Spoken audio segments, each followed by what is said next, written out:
Anand కార్లెస్ game draw London ఇద్దరు దిగ్గజ chess ఆటగాళ్ల నడుమ జరిగిన గేమ్ డ్రాగా ముగిసింది.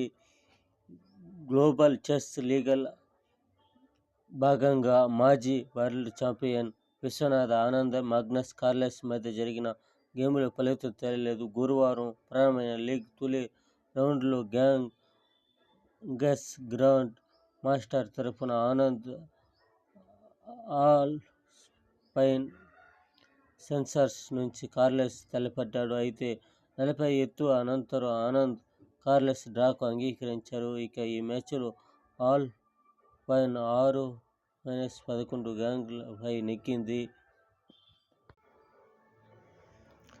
చెస్లో ఆడాలంటే ఎంతో కష్టం. అన్ని ఆటల కంటే చెస్ ఆట ఎక్కువ కష్టం. ఇది